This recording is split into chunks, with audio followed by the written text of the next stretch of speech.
میں نے دیکھا کہ آپ کے جسم سے ایک ٹکڑا جدا کیا گیا اور میری گود میں رکھ دیا گیا۔ اللہ پاک ان دونوں کو آپ کے پاس جمع نہیں فرمائے گا، ان میں سے ایک کو واپس بلا لیا جائے گا، آپ جسے چاہیں پسند فرمائیں۔ انتخاب مشکل تھا پر کرنا تھا، انتخاب ہو گیا۔ ٹھیک 3 دن بعد انا للہ و انا الیہ راجعون، یہ حسین کے مقتل کی خاک ہے۔ جب یہ سنا تو تعجب ہوا اور کہا کہ ابا جان آپ بڑے سے فرما رہے ہیں کہ چھوٹے کو پکڑ لو۔ یہ وہ مقام تھا جسے آج دنیا کربلا کے نام سے جانتی ہے۔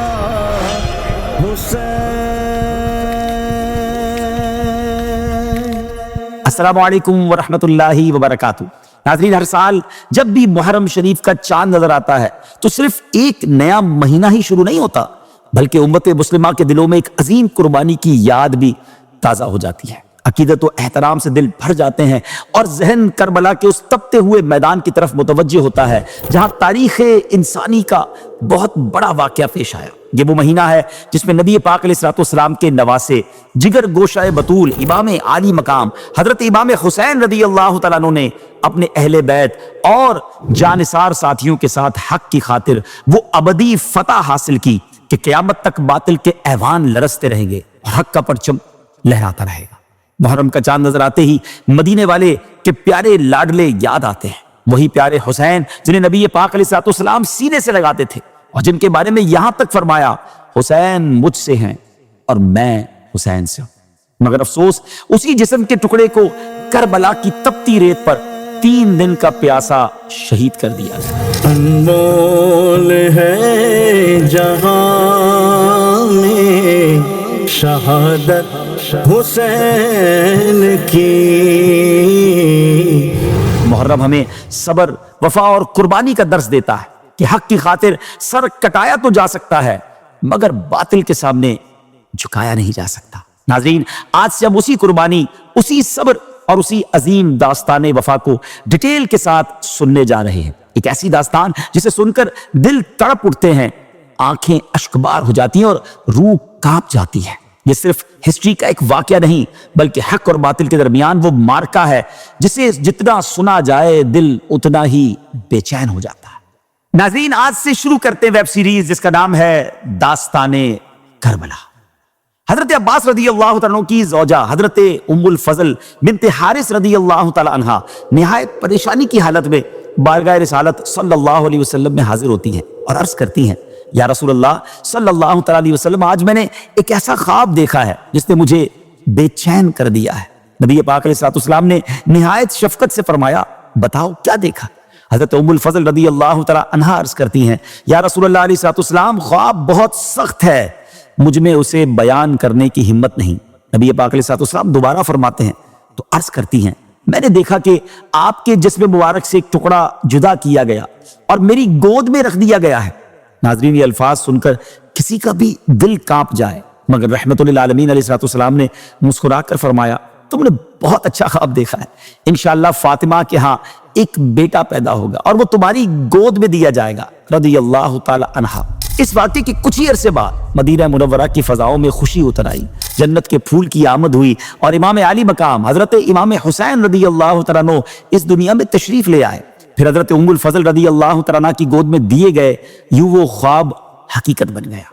ویورز، حضرت امام حسین رضی اللہ تعالیٰ عنہ کی ولادت سن 5 ہجری شعبان المعظم کے مہینے میں مدینہ طیبہ میں ہوئی۔ نبی کریم علیہ السلام نے آپ کے کان میں اذان دی اور اپنے لعاب دہن سے آپ کے منہ کو معطر فرمایا۔ 7ویں دن آپ کا نام حسین رکھا گیا اور عقیقہ فرمایا گیا۔ نبی پاک علیہ السلام نے ارشاد فرمایا، حضرت ہارون علیہ السلام نے اپنے بیٹوں کے نام شبر و شبیر رکھے تھے اور میں نے انہی کے نام پر اپنے بیٹوں کے نام حسن اور حسین رکھے ہیں۔ سریانی زبان میں یعنی سیریاک لینگویج میں شبیر و شبر اور عربی زبان میں حسن و حسین ایک ہی معنی رکھتے ہیں۔ پھر آقا علیہ السلام نے یہ بھی فرمایا، حسن اور حسین جنتی ناموں میں سے 2 نام ہیں۔ زمانہ جاہلیت میں عرب ان ناموں سے واقف نہ تھے، یعنی یہ ایسے یونیک نام تھے کہ دنیا میں سب سے پہلے اگر کسی کے رکھے گئے تو حضرت امام حسن اور امام حسین ہیں۔ آپ کی فضائل میں بے شمار احادیث مبارکہ بیان ہوئی۔ نبی کریم علیہ السلام نے فرمایا، حسین مجھ سے ہیں اور میں حسین سے ہوں۔ ایک مرتبہ میرے آقا علیہ السلام مسجد میں تشریف لائے اور فرمایا، میرا چھوٹا بچہ کہاں ہے؟ اتنے میں ننھے امام حسین رضی اللہ تعالیٰ دوڑتے ہوئے آئے، پیارے آقا علیہ الصلوۃ والسلام کی گود میں بیٹھ گئے۔ آقا علیہ الصلوۃ والسلام نے پیار سے انہیں چوما، اپنے سینے سے لگایا اور دعا فرمائی، اے اللہ میں حسین سے محبت کرتا ہوں، تو بھی حسین سے محبت فرما اور اس سے بھی محبت فرما جو حسین سے محبت کرے۔ نبی پاک علیہ الصلوۃ والسلام صحابہ کرام سے فرمایا کرتے تھے جسے یہ پسند ہو کہ جنتی جوانوں کے سردار کو دیکھے تو وہ حسین بن علی کو دیکھ لے۔ آقا علیہ الصلوۃ والسلام حسنین کریمین کو پھولوں کی طرح سونگتے تھے، اپنے سینہ مبارکہ سے لپٹاتے تھے، ان کے چہروں کو دیکھ کر خوش ہوتے تھے۔ یہ نبی پاک علیہ الصلوۃ والسلام مولا علی المرتضیٰ کرم اللہ تعالی وجہ الکریم اور بی بی فاطمہ رضی اللہ تعالیٰ عنہ کی تربیت ہی کا اثر تھا کہ امام علی مقام عبادت، تقوی، صبر اور سخاوت کا عظیم پیکر بن گئے۔ آپ رضی اللہ تعالیٰ عنہ نے تقریباً 25 حج پیدل عطا فرمائے، جی ہاں 25 حج پیدل ادا فرمائے، اور روزانہ صدقہ و خیرات، عبادت اور نیکیاں آپ کی زندگی کا اہم پارٹ تھی۔ آپ کو نماز سے ایسی محبت تھی کہ میدان کربلا میں بھی نماز نہ چھوڑی۔ پھر ایک دن ایسا آیا کہ پیارے آقا علیہ الصلوۃ والسلام ان کو اپنی ایک ران پر اور اپنے شہزادے حضرت ابراہیم علیہ الصلوۃ والسلام کو دوسری ران پر بٹھائے ہوئے تھے کہ حضرت جبریل امین علیہ الصلوۃ والسلام حاضر ہوئے اور عرض کیا، یا رسول اللہ علیہ الصلوۃ والسلام، اللہ کریم ان دونوں کو آپ کے پاس جمع نہیں رکھے گا، ان میں سے ایک کو واپس بلا لیا جائے گا، اب آپ جسے چاہیں پسند فرما لیں۔ ناظرین، انتخاب ہمیشہ آسان نہیں ہوتا، کچھ انتخابات بڑے مشکل ہوتے ہیں۔ ایک طرف اولاد ہے، دوسری طرف اولاد کی اولاد ہے، یہ کیسا انتخاب ہے؟ پر نبی پاک علیہ الصلوۃ والسلام نے انتخاب فرمایا۔ آپ نے فرمایا اگر حسین جدا ہو جائیں تو ان کی جدائی میں فاطمہ علی کو تکلیف ہوگی اور مجھے بھی شدید تکلیف ہوگی، اور اگر ابراہیم وفات پا جائیں تو زیادہ غم مجھ کو ہوگا، اس لیے مجھے اپنا غم پسند ہے۔ ناظرین، اس واقعے کے صرف 3 دن بعد حضرت ابراہیم رضی اللہ تعالیٰ عنہ دنیا سے رخصت ہو گئے، اور اس کے بعد جب بھی امام حسین نبی پاک علیہ الصلوۃ والسلام کی خدمت میں حاضر ہوتے تو پیارے آقا علیہ الصلوۃ والسلام ان کی پیشانی کو چومتے، آنکھیں بھر آتی اور لوگوں سے فرماتے، میں نے حسین پر اپنے بیٹے ابراہیم کو قربان کیا ہے۔ ایک مرتبہ حضرت امام حسین رضی اللہ تعالیٰ عنہ اور امام حسن رضی اللہ تعالیٰ عنہ پیارے آقا کے سامنے کم سنی کے زمانے میں آئے اور وہ ایک دوسرے سے کشتی لڑ رہے تھے، تو نبی پاک علیہ الصلوۃ والسلام بیٹھے ہوئے کشتی ملاحظہ فرما رہے تھے، تو حضرت حسن سے پیارے آقا نے فرمایا کہ حسین کو پکڑ لو۔ تو حضرت فاطمہ تو زہرا نے کہا کہ ان کو بڑا تعجب ہوا کہ عرض کیا، ابا جان آپ بڑے سے فرما رہے کہ چھوٹے کو پکڑ لو؟ تو پیارے آقا علیہ السلام نے فرمایا، دوسری طرف جبرائیل حسین سے کہہ رہے ہیں کہ حسن کو پکڑ لو۔ اللہ اکبر، یہ کیسا گھرانہ ہے، یہ کیسی برکت والے لوگ ہیں کہ ان کے خاندانی معاملات میں فرشتوں کی آمد ہو جاتی ہے۔ ویورز، ایپیسوڈ کے سٹارٹ میں ہم نے سنا تھا کہ امام علی مقام کی ولادت کی خوشخبری ولادت سے پہلے ہی دے دی گئی تھی، اسی طرح آپ رضی اللہ تعالیٰ کی شہادت کی خبر بھی آپ کے دودھ پینے کے زمانے میں ہی سنا دی گئی تھی۔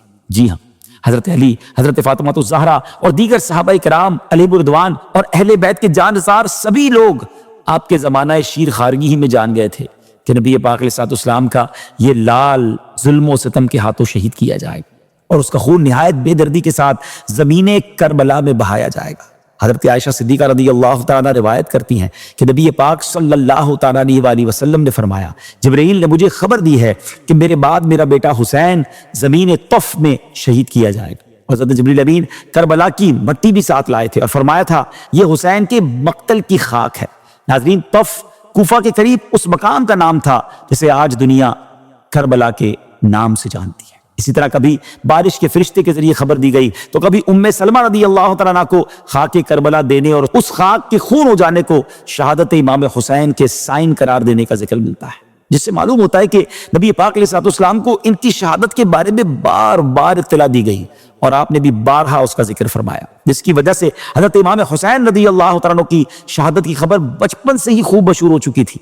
سب کو معلوم ہو گیا تھا کہ آپ رضی اللہ تعالیٰ عنہ کربلا کے میدان میں شہید کیے جائیں گے۔ مولا علی کرم اللہ تعالیٰ وجہ الکریم تو خود اس مقام کو دیکھ کر آئے تھے جہاں امام پاک نے شہید ہونا تھا۔ آپ رضی اللہ تعالیٰ عنہ جب اس مقام پر پہنچے تو فرمایا، نبی کریم علیہ الصلوۃ والسلام نے مجھے خبر دی تھی کہ حسین فرات کے کنارے شہید کیے جائیں گے۔ پھر آپ اس مقام پر گئے جہاں بعد میں شہداء کی قبریں بنی اور فرمایا یہاں ان شہداء کے اونٹ باندھے جائیں گے، یہاں ان کے کجاوے یعنی سیڈلز رکھے جائیں گے، یہاں آل محمد علیہ الصلوۃ والسلام کے جوان شہید ہوں گے اور آسمان و زمین ان پر روئیں گے۔ ناظرین، ذرا غور کیجئے، نبی پاک علیہ الصلوۃ والسلام جانتے تھے، مولا علی کرم اللہ تعالیٰ وجہ الکریم جانتے تھے، سیدہ فاطمہ الزہرا رضی اللہ تعالیٰ عنہا جانتی تھی، پورا اہل بیت جانتا تھا کہ حسین کربلا میں بے دردی کے ساتھ شہید کیے جائیں گے۔ مگر کوئی حضور کی بارگاہ میں آ کر یہ عرض نہیں کرتا کہ حسین کی خبر شہادت نے تو دل اور جگر پارا پارا کر دیا ہے، اب آپ دعا فرمائیں کہ اللہ عز و جل حسین کو اس حادثے سے محفوظ رکھے۔ کسی نے یہ دعا نہ کی کہ یا اللہ کربلا نہ آئے، کیونکہ محبت والے آزمائش سے بھاگا نہیں کرتے، وہ اللہ کی رضا پر سر جھکا دیتے ہیں۔ نبی پاک علیہ السلام کی آنکھوں سے آنسو بہتے تھے مگر زبان پر رضا تھی، مولا علی کے دل پر غم تھا مگر لبوں پر صبر تھا، سیدہ فاطمہ کے رضی اللہ تعالیٰ عنہ کے دل میں درد تھا مگر دعا یہی تھی کہ میرا حسین کامیاب ہو جائے۔ شاعر کہتے ہیں نا، زبان پر شکوے رنج و علم لایا نہیں کرتے، نبی کے نام لیوا غم سے گھبرایا نہیں کرتے۔